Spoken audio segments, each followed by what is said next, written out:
Kabanata 601. Dumura ng dugo si Haron pagkadapo niya sa lupa, at naramdaman niyang nabali ang kanyang mga tadyang. Nagkagulo ang karamihan. Tama ba ang nakikita natin? Tinalo ni Leon si Haron sa isang galaw lamang. Paano naging posible iyon? Lahat, kasama na ang mga Fields, mga Shears, at mga Collins, ay nagulat.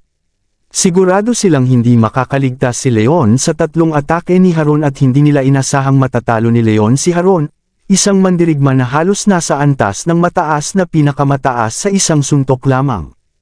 Sa madaling sabi, lahat ay nagulat. Hindi yun maaaring totoo. Hindi ito totoo. Tinakpan ni Haron ang kanyang dibdib at pilit na tumayo habang bumubulong na hindi makapaniwala. Inakala niyang umabot lamang si Leon sa antas ng panimulang pinakamataas noong nakaraang mga araw, at hindi ito makakapantay sa kanyang lakas, kaya hindi niya maunawaan kung paano siya nagawang talunin ni Leon.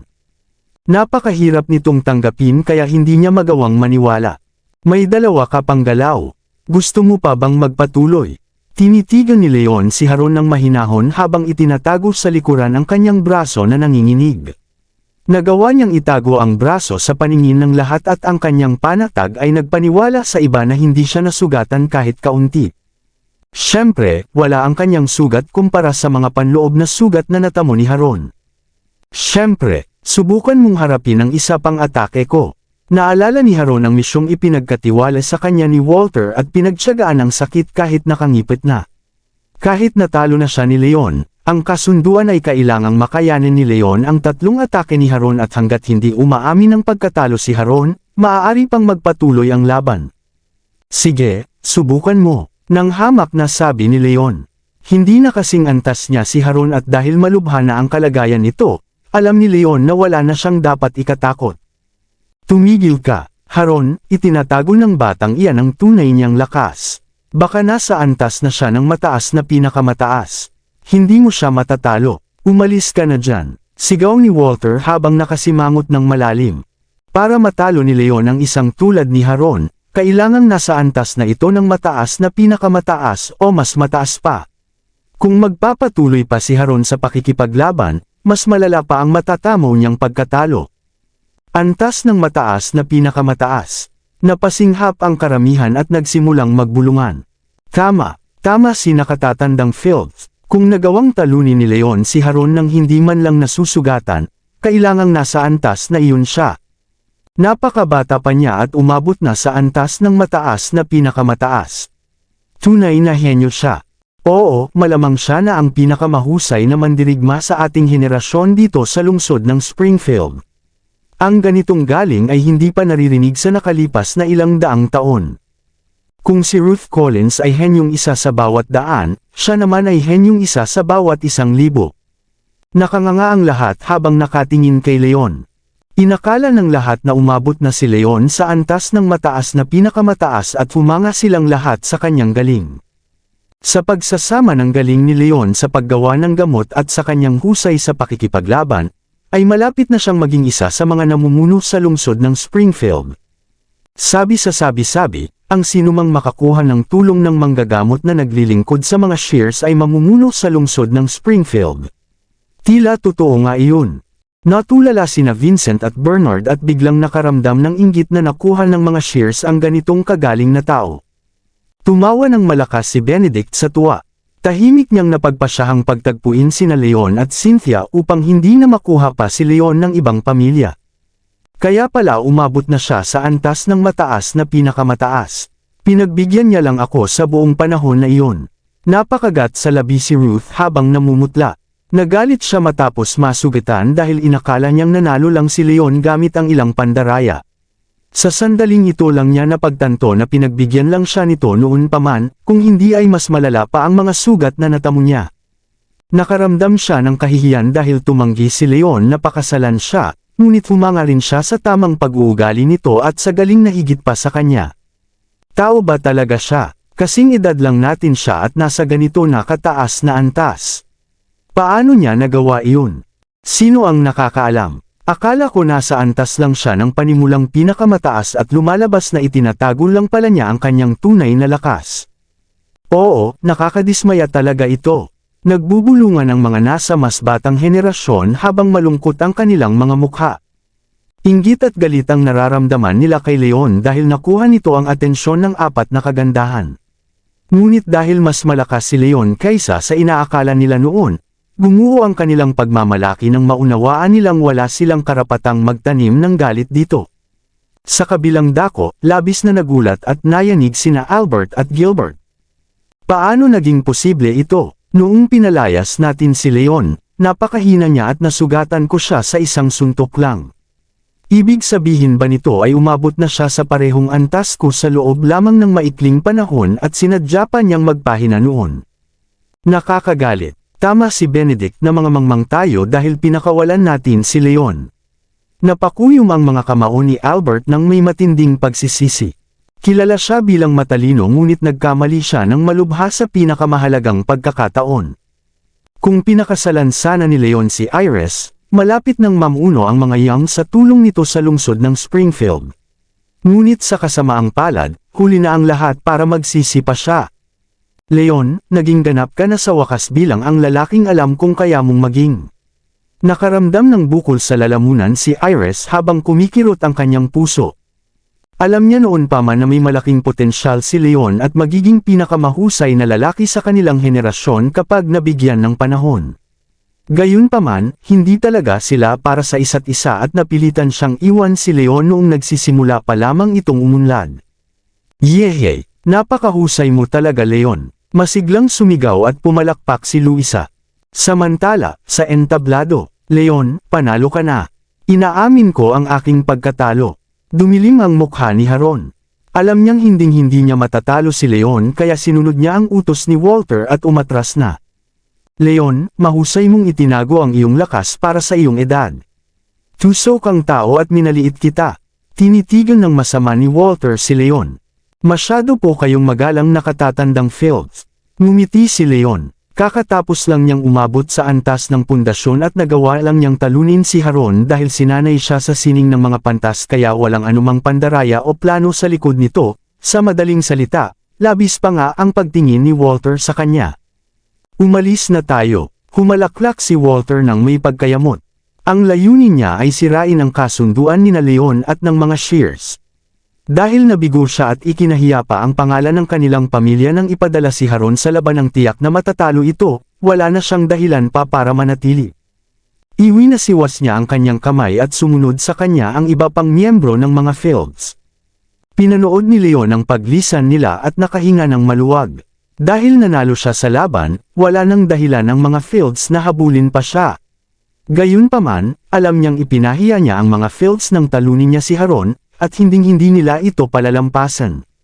Sa kabutihang palad, nangako si Walter na hindi na siya gagambalain kung manalo siya sa harap ng lahat ng narorong pamilya, at hindi muna gagawa ng hakbang ang mga Fields upang mapanatili ang dangal ng kanilang pamilya. Magsisimula na ngayon ang Synth Ion Group sa pagbebenta ng mga purong enerhiyang tableta. Ang bawat tableta ay ibebenta sa halagang 7 milyon. Umayos ng tayo si Leon at ipinagpatuloy ang paglulunsad ng benta. Ano, 7 milyon? Napakamahal naman yan. Napasinghap at nagkagulo ang karamihan. Ang unang antas na tableta ng pag-aalaga ng enerhiya ay nagkakahalaga ng 30,000, ngunit ang purong enerhiyang tableta ay mahigit 10 beses pa ang halaga nito. Ang hindi nila alam, ang ginamit na Panex para sa mga purong enerhiyang tableta ay binili sa halagang 45 milyon, kasama na ang paggamit ng napakaraming bihirang sangkap upang makabuo ng 22 purong enerhiyang tableta at 6 na tableta ng pundasyon.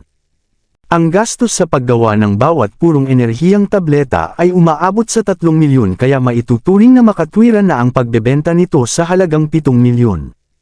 Ginoong Wolf, kukunin na ng mga Hunt ang lahat ng 9 na purong enerhiyang tableta. Humakbang pasulong si Quinton mula sa karamihan. 10 purong enerhiyang tableta lamang ang ibebenta sa paglulunsad na ito at matapos kumuha ng isa si Harvey, 9 na ang natitira na may kabuoang halagang 49 na milyon. Binili ni Quinton ang Panex sa halagang 45 milyon na wala namang gaanong pakinabang para sa kanya, kaya ang 49 na milyon ay walang halaga sa kanya. Kukunin ba ng mga Hunt ang lahat? Hindi maaari. Tutol ako dito. Hindi kami sasang-ayon dito. Dahil sa gulat, nagkaroon ng kaguluhan sa karamihan. Dumating sila upang makipag-agawan kay Leon at sa mga purong enerhiyang tableta. Matapos makita ang kakayahan ng mga tableta, nais na rin nilang magkaroon nito at hindi nila maaaring hayaang makuha ng mga hunt ang lahat. Ginoong Hunt, humihingi ako ng paumanhin ngunit dahil limitado ang supply, tig-iisa lamang ang pinapayagang bilhin ng bawat pamilya. Ngumiti nang may paghingi ng paumanhin si Leon. Isa lamang, kulang na kulang iyon. Ginoong Wolf, katuwang namin ang Synth Ion Group at umaasa akong maaari kayong gumawa ng exception. Hindi ko naman kailangan ng napakarami ngunit kahit 3 o 4 na tableta, maaari ba? Nagmamadaling tanong ni Quinton.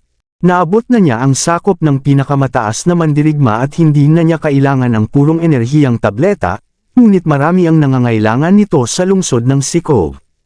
Plano ni Quinton na magsagawa rin ng katulad na paglulunsad ng benta at kailangan niya ng hindi bababa sa 3 o 4 na purong enerhiyang tableta upang mapataas ang impluensya ng mga hunt.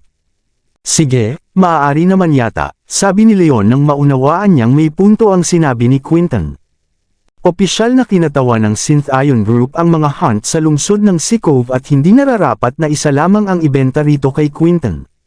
Ganito na lang po. Hindi ko magagawang likhain ang mga tabletang ito kung wala ang Panex na ibinigay ninyo Ginoong Hunt. Ibinibigay ko sa inyo ang 3 purong enerhiyang tableta bilang pasasalamat. Kinuha ni Leon ang isang sisidlan at inilagay dito ang 3 tableta bago ito iniabot kay Quinton. Regalo, hindi maaari. Iniligtas ninyo ang buhay ko at ang Panex na iyon ay ganti na para doon. Dahil sa gulat, tumanggi si Quinton. Tanggapin niyo na po Ginoong Hunt. Mabuti lamang ang intensyon ni Leon, sabi ni Cynthia. Ngunit nag-alangan si Quinton. Ayos lang po. Magiging magkatuwang tayo sa mahabang panahon at maaari na nating bilangin ang bawat sentimo pagkatapos nito, dagdag pa ni Cynthia. Sige, maraming salamat Ginoong Wolf at Binibining Shears. Yumuko siya at tinanggap ang mga purong enerhiyang tableta. 6 na tableta na lamang ang natitira. Gusto ko ng isang purong enerhiyang tableta. Ako rin. Hindi na nakapagpigil pa ang mga miyembro ng ibang pamilya at sumigaw habang dumadagsa patungo sa entablado. Kahit nagrereklamo sila sa tindi ng halaga nito, alam nilang malaki ang maitutulong nito sa mga mandirigma, kaya kahit gaano pa ito kamahal ay bibili pa rin sila. Kabanata 605. Siyempre, dahil napakakaunti lamang ng mga tabletang magagamit, hindi na ang halaga ang naging pangunahing alalahanin, kundi kung sino ang makakakuha ng pagkakataong makabili nito. Leon, alam kong maaaring hindi patas sa iba kung gagamitin ko ang ating pagkakaibigan, ngunit lubos na kailangan ng mga week ng isang purong enerhiyang tableta, at umaasa akong maibebenta mo ito sa amin dahil sa ating ugnayan, sabi ni Bernard.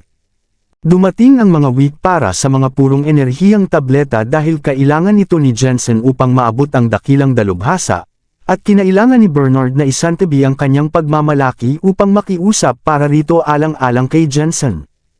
Ako rin, Ginoong Wolf, kailangan din ng mga pool ng isa. Sana ay mauna ninyong ibenta ito sa amin, humakbang pasulong si Vincent mula sa karamihan.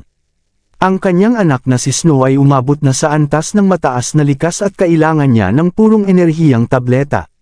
Kapag naabot na nito ang pinakamataas na antas ng likas, maaari na agad nitong gamitin ang tableta. Sige, walang problema. Agad na pumayag si Leon. Parehong kaibigan niya ang mga Paul at mga Wick at tinulungan siya noong pinupuntirya siya ng mga Fields at mga Collins. Bilang pasasalamat, kailangan niyang mauna silang pagbentahan bago ang iba. Kumuha siya ng 2 purong enerhiyang tableta at inilagay sa magkahiwalay na sisidlan bago ito iniabot sa kanila. Leon, humihingi kami ng paumanhin sa lahat ng nagawa namin sa iyo noon. Kailangan din ng mga yang ng purong enerhiyang tableta. Maaari ba kaming makabili ng isa? Nahihiyang sabi ni Albert.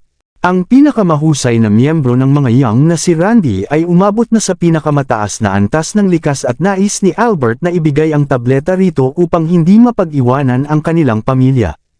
Sa totoo lang, bumigat ang loob ni Leon habang pinagmamasdan ang mukha ni Iris. Mula noong pinalayas siya sa bahay ni Iris, may galit siya kina Gilbert at Albert, ngunit dahil mahal pa rin niya si Iris, hindi niya magawang tanggihan si Albert alang-alang dito.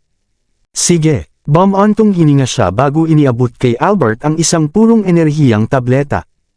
Nang makitang isa-isa nang nabebenta ang mga tableta at 3 na lamang ang natitira, nagsimulang mag-alala ang iba. Ang mga Collins at mga Lowe ay may alitan kay Leon noon at tumulong pa sa mga Fields upang alisin siya, kaya natatakot silang baka tanggihan sila ni Leon at umuwi silang walang nakuha. Tinitigan ni Leon ang mga natitirang tableta ng may pag-aalala. Napakaraming pamilya ang nangangailangan nito. Magbabayad ang mga Collins ng 15 milyon para sa isang purong enerhiyang tableta. Malakas na sumigaw si George at umalangaw ang kanyang boses sa buong bulwagan sa tulong ng kanyang tunay na enerhiya.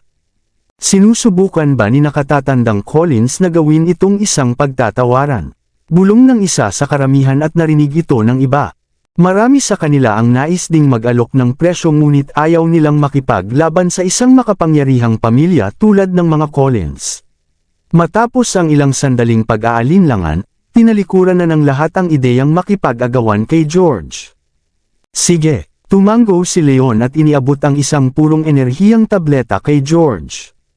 Magbabayad ang mga Lowe ng 22 milyon para sa susunod na tableta. Agad na sumigaw si Harold at hindi na nakipag-agawan kay George dahil ayaw din niyang makipagbanggaan sa mga Collins. Dumilim ang mukha ng iba. Halos kapantay na ng 4 na dakilang pamilya ang kapangyarihan ng mga hari ng Timog at Hilaga at kilala si Harold sa pagiging marahas, kaya hindi mabuting kalabanin ito, kaya naman tumigil na ang ibang panauhin sa pakikipagkompetensya. Sige, sabi ni Leon at iniabot ang purong enerhiyang tableta kay Harold. Kahit may alitan sila ng mga Lowe at mga Collins, ang synth ion ay isang negosyo at ang kita ang pangunahing layunin.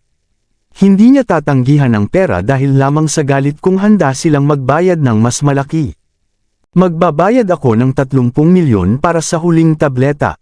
Isang tao ang humakbang pasulong mula sa karamihan at sumigaw, umaasang mapipigilan ng iba na mag-alok pa sa pamamagitan ng mataas na halaga. Ngunit dahil isa na lamang ang natitirang purong enerhiyang tableta at kayang bayaran ito ng lahat ng naroon, agad na sumagot ang iba upang makipag-agawan. Magbabayad ako ng 32 milyon. Magbabayad ako ng 37 milyon.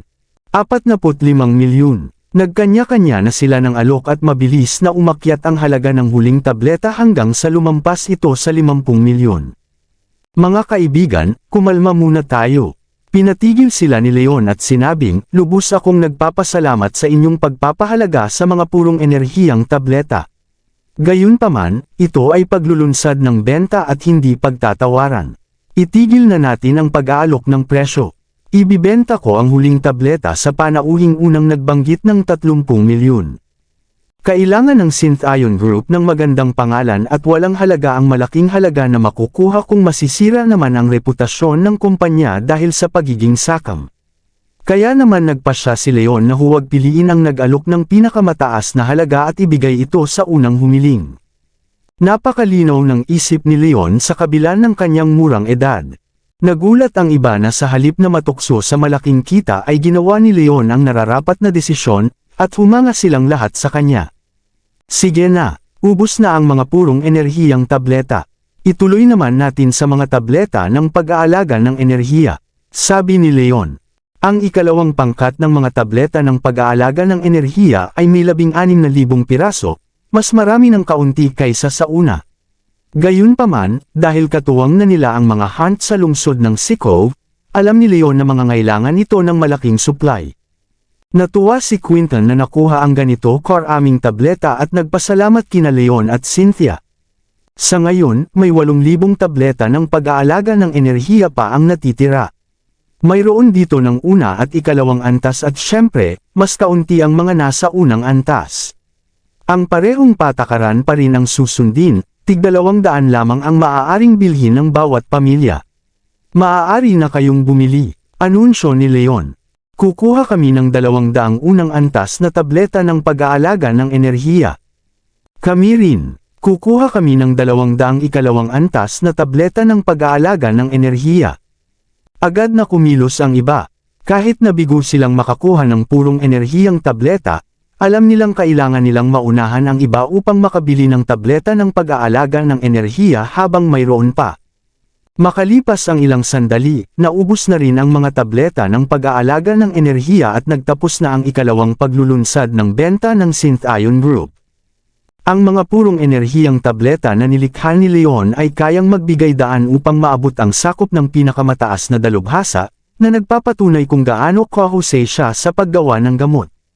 Bukod dito, nagawa niyang talunin ng madali si Haron sa kabila ng kanyang murang edad. Matapos ang paglulunsad ng benta, kinilala na si Leon bilang ang pinakamahusay na tao sa kanilang henerasyon. Siya ang naging bagong tanyag na tao sa lungsod ng Springfield, na nagtatag na ng matibay na pwesto sa mundo ng pakikipaglaban at sa larangan ng negosyo. Nagsimula na ring mang-alap si Leon ng mga makapangyarihang mandirigma sa pangalan ng Synth-Ion Group.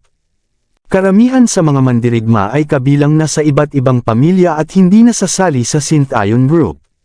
Gayunpaman, marami pa ring mandirigma na hindi pa nakapangako ng katapatan sa iba, kabilang na ang mga tahimik lamang na namumuhay, at lahat sila ay naakit sa alok na pagsali. Plano ni Leon na simulan ang pagbuo ng pundasyon para sa puwersang pag-aari lamang niya. Matapos ang paglulunsad ng benta, nagpaalam na si Quinton kay Leon at umalis na sa lungsod ng Springfield bitbit ang 3 purong enerhiyang tableta at 8,000 tableta ng pag-aalaga ng enerhiya. Hindi naman malayo ang lungsod ng Seacove mula sa lungsod ng Springfield, kaya nagmaneho pa uwi si Quinton at ang kanyang mga tauhan gamit ang dalawang magkahiwalay na sasakyan. Sa kalagitnaan ng biyahe, may biglang lumabas na ilang sasakyan mula sa kung saan sa kanilang likuran. Ginoong Quinton, may mali. Sinusundan tayo, sabi ng bantay na nagmamaneho. Ano? Nagulat si Quinton at bago pa man siya makakilos, biglang huminto ang kanilang sasakyan nang harangan ito ng isa pang sasakyan sa unahan. Nakakagalit. Namutla ang bantay at agad na pamreno habang pinahihit ang manibela. 4 na mandirigma na naglilingkod sa mga hunt ang agad na bumaba at umalalay kay Quinton.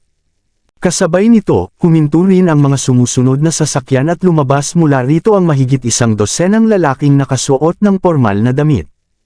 Isang lalaking nasa katanghaliang gulang na may suot na berdeng maskara na hugis demonyo ang nag-utos sa mga kasama nito na palibutan si Quinton at ang kanyang mga bantay. Hindi nakikita ni Quinton ang kanilang mga mukha at hindi niya alam kung sino sila, ngunit malinaw na may masama silang balak. Sino kayo? Paano nyo nagawang harangan kami? Sigaw ni Quinton. Bilang kinatawa ng mga hunt, hindi siya nagpatalo sa takot. Ano sa tingin nyo? Nang hamak na sagot ng hindi kilalang lalaki, at napakalakas ng kanyang presensya. Hinahabol nyo ba ang mga tableta ng pag-aalaga ng enerhiya at ang mga purong enerhiyang tableta? Dumilim ang mukha ni Quinton nang mapagtanto niya ang totoo. Ang mga hunt ay isa sa mga makapangyarihang pamilya sa lungsod ng Seacove at walang kaaway sa Springfield. Dahil hindi malamang na inabangan siya ng mga taong ito para sa paghihiganti, siguradong ang mga tableta ang kanilang pakay. Matalas ang isip mo, Ginoong Hunt. Huwag na nating patagalin pa. Kung alam mong makabubuti ito sa iyo, ibigay mo na sa amin ang mga tableta upang hindi ka na mahirapan. Malamig na sabi ng lalaking may maskara na hugis demonyo. Inaasahan ninyong ibibigay ko ang mga tableta. Sa inyo, nakakatawa naman. Mapait na tumawa si Quinton. Ginoong Hunt, walang saysay ang pagpapanggap na kalmado. Baka wala akong magawa sa iyo kung nasa lungsod ng Seacove tayo, ngunit dito sa lungsod ng Springfield, madali kitang mapapayag. Ngumisi ng may paghamak ang lalaking may maskara. Talaga ba? Ito ang unang pagtutulungan ng mga hunt at ng Synth-Ion Group at alam kong maaaring may maghangad sa mga tableta, kaya nagdala ako ng 2 mandirigma na nasa pinakamataas na antas na dalubhasa at 2 pang nasa antas ng mataas na pinakamataas. Nangangarap lang kayo kung sa tingin nyo ay magagawa ninyong saktan ng isang grupo ng mga duwag na nagtatago sa ilalim ng maskara. Pang-uuyam ni Quinton. Karamihan sa mga nasa ikalawang henerasyon ng iba't ibang pamilya ay humihinto sa antas ng mataas na pinakamataas at iilan lamang ang nakakaabot sa pinakamataas na antas ng pinakamataas. Sa pagkakaroon ng 4 na tauhan na nasa nasabing antas, alam ni Quinton na ligtas siya maliban na lamang kung ang mga pangunahing pamilya ang magpapasya na habulin siya. 2 sa pinakamataas na antas ng pinakamataas at 2 sa antas ng mataas na pinakamataas. At ano naman, Nagulat ang lalaking may maskara sa pagiging handa ni Quinton sa kabila ng murang edad nito, ngunit naghanda rin siya at hindi itinuring na banta si Quinton. Napakaangas. Dumilim ang mukha ni Quinton at agad na tumingin sa kasamang lalaki. Tio Hans, subukan niyo ang lalaking iyan. Gusto kong malaman kung bakit siya ganyan ang tiwala sa sarili. Ang lalaking nakatayo sa tabi ni Quinton ay si Hans Hunt, ang pinakamalakas na mandirigma sa mga direktang kaanak ng ikalawang henerasyon ng mga Hunt na kakatapos lamang umabot sa pinakamataas na antas ng pinakamataas. Sa mga kapareha niya ng edad, halos wala nang sino mang makakatalo sa kanya. Sige, tumanggo si Hans at humakbang ng malalaki palapit sa kalaban. Umalis kayo dyan mga duwag. Sigaw ni Hans. Dahil hindi niya alam ang lakas ng kalaban, sumugod siya. Alamin niyo ang inyong lugar. Nang hamak na sagot ng lalaking may maskara at basta-basta inilawit ang braso upang harapin ang atake. Sige, tiwala sa sariling lakas, nais munang subukan ni Hans kung gaano kalalim ang kakayahan ng kalaban, kaya sa halip na ibuhos ang buong lakas ay sinukat muna niya ito. Maraming salamat sa lahat ng sumusubaybay. Please subscribe and follow my YouTube and Facebook channel, Filipino Novel. Maraming salamat po.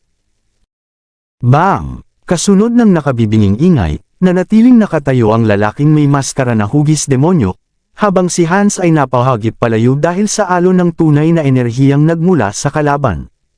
Nakayapak pa rin si Hans ng damapo ngunit napaurong siya ng ilang hakbang dahil sa lakas ng tama. Ang isa pang kasamahan na nasa pinakamataas na antas ng pinakamataas ay naglabas din ng alon ng tunay na enerhiya upang pigilan ang natitirang puwersa mula sa lalaking may maskara, gayunpaman namutla pa rin si Hans habang nararamdamang kumukulo ang kanyang dugo. Antas ng kalahating Panginoon. Sa pagdama sa tunay na lakas ng lalaking may maskara, nagulat si Quinton. Ang antas ng Panginoon ay ang antas na mas mataas pa sa antas ng pinakamataas. Bilang ikalawang malaking hakbang sa landas ng pakikipaglaban, mas mahirap pa itong maabot kumpara sa antas ng pinakamataas. Ang mga mandirigma na nasa pinakamataas na antas ng likas ay karaniwang kailangang magsanay ng 4 hanggang 5 taon bago maabot ang sakop ng pinakamataas na dalubhasa, at para naman sa mga nasa pinakamataas na antas ng pinakamataas, inaabot ng hanggang 10 taon ng pagsasanay at kailangan pa ng swerte upang maabot ang susunod na antas. Sa madaling sabi, ang sakop ng pinakamataas na dalubhasa ang pinakamahirap na hamon para sa mas batang henerasyon, samantalang ang antas ng Panginoon ay antas na halos hindi maabot kahit ng mas matatandang mandirigma sa kanilang buong buhay. Bukod pa rito, mayroong gitnang antas sa pagitan ng pinakamataas na antas ng pinakamataas at antas ng Panginoon, at ito ay tinatawag na antas ng kalahating Panginoon. Ang antas ng kalahating Panginoon ay kabilang pa rin sa kategorya ng pinakamataas na antas ng pinakamataas at tumutukoy sa mga taong nasa pinakatuktok na nito at naghihintay na lamang ng pagkakataong umakyat patungo sa antas ng Panginoon. Karamihan sa mga kilalang mandirigma ng mas matandang henerasyon sa lungsod ng Springfield ay humihinto sa antas ng kalahating Panginoon, at ang isang mandirigma na nasa antas ng Panginoon ay sapat na upang maging tanging sandigan ng buong angkan. Ganyan kalaki ang pagkakaiba ng kanilang lakas. Nasa antas siya ng kalahating Panginoon. Napasinghap at namutla si Quinton at ang kanyang mga tauhan. Isang simpleng suntok lamang ang inilabas ng lalaking may maskara, ngunit nagawa niyang talunin si Hans na nasa pinakamataas na antas ng pinakamataas. Kung ikaw ay mandirigma sa antas ng kalahating Panginoon, tiyak na kilala ka sa buong lungsod. Sino ka talaga? Isa siyang miyembro ng mga Hunt na nagngangalang Anton. Sa edad na 60, kabilang siya sa mas matandang henerasyon. Hindi mahalaga kung sino ako. Ito na ang huling pagkakataon na ibigay mo sa akin ang mga tableta, kung hindi ay magbabayad kayo. Bakit ikaw? Dumilim ang mukha ni Quinton at ng kanyang mga tauhan. Napakahalaga ng mga purong enerhiyang tableta para sa kanila, at hinding-hindi nila ito maibibigay ng kusa. Kabanata 610. Nagpalitan ng tingin na may pagkakaintindihan sina Anton at Quinton, bago tumingin din ito kay Hans. Si Hans at ako ang pipigil sa kanila.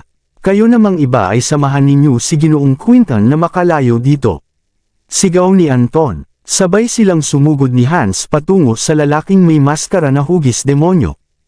Agad na naintindihan ng dalawang mandirigma na nasa antas ng mataas na pinakamataas ang nangyayari at inakay ang dalawa pang bantay upang harapin ang ibang mga nakamaskara. Gusto ninyong umalis. Hindi yun magiging madali. 6 na nakamaskara ang sumugod kina Quinton at sa 4 na bantay nito, habang ang isa pang 6 ay nanatili sa likuran bilang pananggalang. Antas ng mataas na pinakamataas. Antas ng katamtamang pinakamataas. Nagulat si Quinton. Sa paglapit nila, naramdaman ni Quinton na may 3 lalaking nasa antas ng mataas na pinakamataas at 3 pang nasa antas ng katamtamang pinakamataas. Dahil kakaunti lamang ang kanyang kasama, alam ni Quinton na wala silang pag-asa. Ang isang mandirigma na nasa antas ng kalahating Panginoon ay madaling makatalo ng 3 hanggang 4 na mandirigma. Kahit magkasama silang humarap sa lalaking may maskara, hirap na hirap sina Anton at Hans at agad na napilitang umatras at magtanggol na lamang. Mas lalong lumala ang kalagayan sa panig ni Quinton. Sa bilang na 5 laban sa 6, mas mahina sila at sa patuloy na pag-atake ng kalaban, malapit na ring matalo sina Quinton at ang kanyang mga bantay. Sa huling sandali, kinuha ni Quinton ang sisidlan na naglalaman ng mga purong enerhiyang tableta at ilang sisidlan naman ng mga tableta ng pag-aalaga ng enerhiya. Tumigil kayo, sigaw niya. Tumigil kayo ngayon din o wasakin ko ang mga tableta ngayon din. Hinigpitan niya ang hawak sa mga sisidlan, na nagbabantang durugan ang lahat ng ito. Tumigil kayo. Agad na huminto ang lalaking may maskara at inutusan ang kanyang mga tauhan na umatras. Dahil alam nilang hindi sila makakatakas, bumalik sina Anton at ang iba pa sa tabi ni Quinton. Ginoong Hunt, ano ba ang balak ninyo? Kung magtatangka kayong wasakin ang mga purong enerhiyang tableta at mga tableta ng pag-aalaga ng enerhiya, tinitiyak ko na wala sa inyo ang makakalabas ng buhay sa lungsod ng Springfield. Babala ng lalaking may maskara. Naglaan siya ng napakalaking pagsisikap sa pag-aabang upang makuha ang mga tableta at mawawalan lamang ito ng saysay kung sisirain ni Quinton ang mga ito dahil sa galit.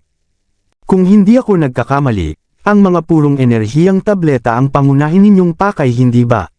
Diretsahang tanong ni Quinton. Ang lalaking may maskara ay nasa antas ng kalahating Panginoon na, at ang mga karaniwang tableta ng pag-aalaga ng enerhiya ay hindi na gaanong mahalaga rito. Gusto ko ang pareho. Nag-alin lang ang sagot ng lalaking may maskara. Ang pag-aalinlangan nito ay nagpatibay sa hinala ni Quinton na ang pag-aabang sa kanya ay para lamang makuha ang mga purong enerhiyang tableta, at ang mga tableta ng pag-aalaga ng enerhiya ay dagdag na lamang para sa kanila.